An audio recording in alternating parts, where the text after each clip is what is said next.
Hey, did you know that as early as 144 years ago, there were still witch doctors?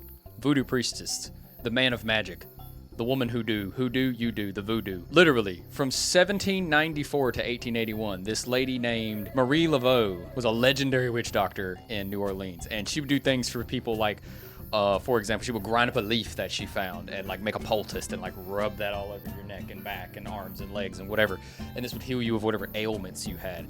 She would hit you with a stick in certain spots, like on the joints and on the bones and everything like that, and the ribs and the back. And that would supposedly release evil spirits from your bones. She would sometimes even go as far as actually breaking people's bones to, I don't know, get the ghosts out of their blood or whatever they used to do back then.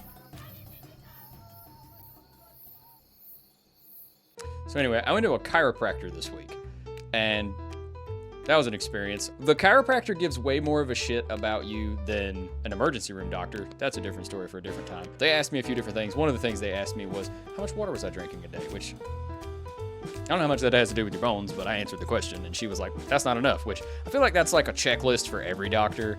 They're not allowed to say that you're drinking enough water ever. If I was like 3 gallons a day, they'd be like, you gotta get to 3.5. It's just how it feels. It's like dentists. Dentists aren't allowed to tell you that you're flossing the correct amount. You can be actively bleeding out on that dental table, and they will still be like, this has nothing to do with the fact that I stabbed you with a scalpel 17 times and everything to do with the fact that you're not flossing enough. Thanks. So anyway, been having some problems where I have a nerve in my neck. I forget what the nerve is called. I'm not a doctor. I'm a streamer. I make content. It's not my job to know that shit. It's their job. Anyway, she was like, nerve and neck bad. And I was like, oh, really? And she was like, yeah, probably. And no, I was like, how are we going to figure this out? And she goes, we're going to do some tests. And so she rolled a thing on the back of my neck. Felt like a paint roller. I don't know what it is. It measured the temperature of my bones. That's witch magic as far as I'm concerned. So that was interesting. I don't know how that tells them if it's out of alignment. But she was like, yep, your head not straight. And I was like, that's crazy because everything else about me is.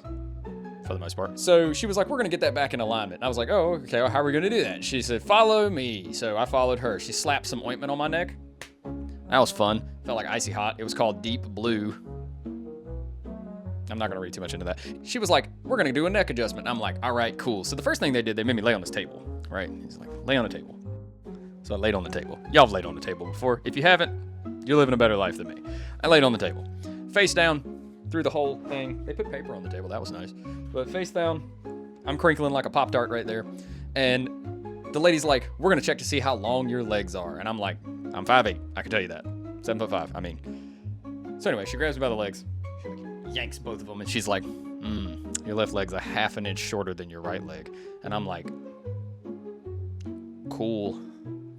I know where the half inch went. That didn't help me, but she was like, that's causing your neck to be like, so I was like, how are we gonna end my neck? So she was like, we're gonna do an adjustment, come here.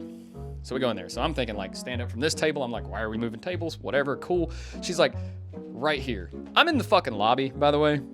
This is not like in a room. There's a bookshelf between me and everybody else in the lobby. A bookshelf, that's it. There's a pad on the floor, like right here. A little teeny tiny table, like about the width of my chest. And I was like, that's interesting. She said, get on your knees. Okay. So I did. And I'm thinking like, oh, she's gonna, whatever. See this table? Put your chest on it. Okay. Now turn your head to the left. Okay. Now drop your stomach to the floor. And it was at this moment I was like, apparently, candy in a van will not do this to me. However, if you happen to be a medical professional, and I use that term lightly with chiropractic, if you're wearing blue scrubs and you seem like you know what you're talking about, I'm willing to get molested. So anyway, they cracked me like a glow stick. The pain went away. I always thought I knew what it would feel like to get molested. I'm going back next week. So, we'll see.